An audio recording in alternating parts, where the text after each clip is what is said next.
three big things that were very concerning to me when the bill was first introduced. Number one, I was concerned that Ohio, Pennsylvania, New York, Michigan, Indiana, Illinois, we're the only region in the country that does not have a regional power marketing authority. Well, what does that mean? Well, it means that we don't have a stovepipe, a pipeline for direct federal investment into our region. This bill has legislation in it that will empower the Department of Energy and Department of Commerce within 6 months to provide a plan to Congress about how we're going to create a regional power marketing authority for the Midwest, so that we, with an initial $3.5 billion investment into the region of upgrading our energy grids, upgrading our infrastructure with renewable sources. This is monumental, transformational. Over 100 years has passed, and we have gotten very little in terms of direct federal dollars come back to the region for that. Number two, I was concerned about the fact that the Midwest, in terms of what this meant for our coal production, and Congressman Space was very key in getting the technology and carbon capture, sequestration, and what that means for our coal industry in the state of Ohio. And in fact, there are billions of dollars in investment in this bill. The third thing that was important to me, and we actually got an amendment into the bill, was the fact that we have a $30 billion revolving loan fund now for small and medium-sized manufacturers, especially those who have been suffering a little bit from the downturn with automotive production, to help them retool and start producing some of the components that go into this green energy economy. Think about this, there are 8,000 manufactured parts that go into making a wind turbine. 8,000 manufacturing parts. We could have the die cast, the molds made for these wind turbines made right here in Wayne County.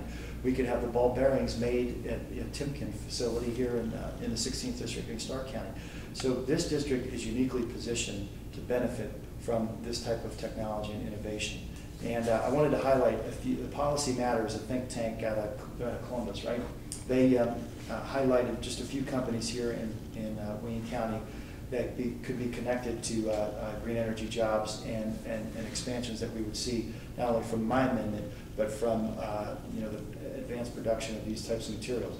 United Titanium has 115 jobs that works with primary metals. Akron Bass Company, 300 jobs in metal fabrication. International Paper Company, more than 100 jobs in paper products and manufacturing. Metals USA, nearly 115 jobs in primary metals. And more than 630 jobs that could be connected to alternative energy related right here just in Worcester, Ohio. So this is something that is going to create jobs that can't be outsourced. We're going to move away from our dependence on foreign oil and thus protect our national security. We're in some of the most challenging economic times since the Great Depression, arguably, and that these decisions have to be made sooner rather than later. I disagree with the notion, with some of these studies that are coming out, the idea that these rates are going up right now. I mean, they're increasing right now. And the fact of the matter is that we have a regulatory agency in the state of Ohio that protects and safeguards consumers and small businesses and larger businesses alike. And so, when this comes back to the state of Ohio and it's reevaluated, and the energy companies are saying that in order for us to expand, to increase infrastructure, to have a renewable source, we have to go back to our consumers, the consumers being small business and large business alike. They're going to have to justify to the Public Utilities Commission that they have done everything that they can to move towards a renewable energy portfolio.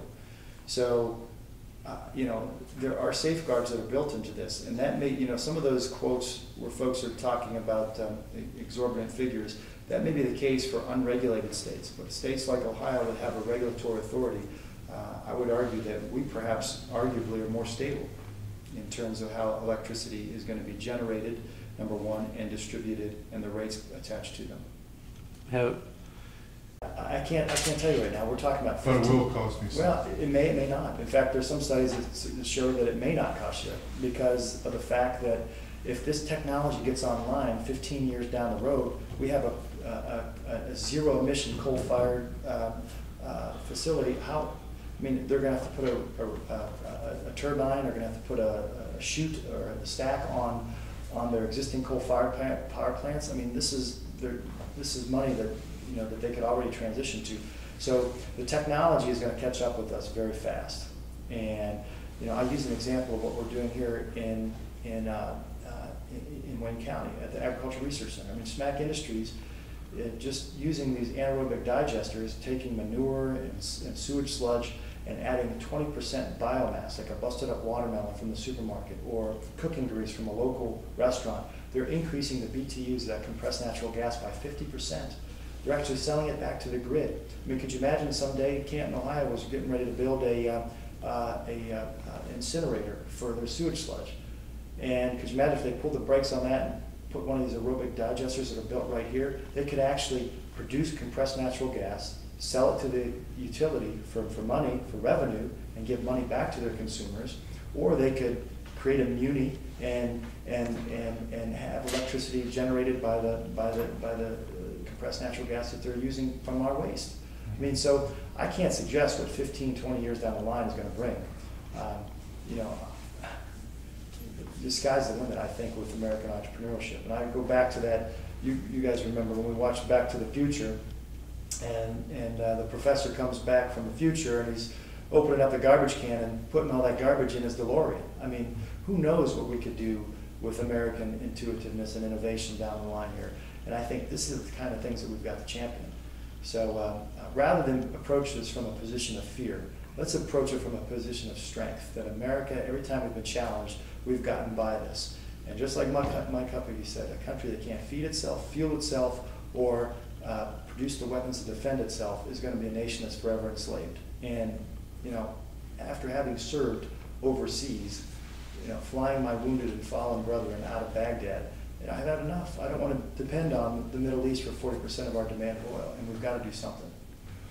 In fact, one of the greatest Republican presidents, Teddy Roosevelt, said this. He said, some folks said he's too liberal. I disagree. Teddy Roosevelt said... Thanks for clarifying that. But Teddy Roosevelt said, in the moment of decision, the worst thing you could do is nothing. Is nothing. And I think our American leaders understand that we can't subscribe to that idea that we're going to do nothing. We've got to act now.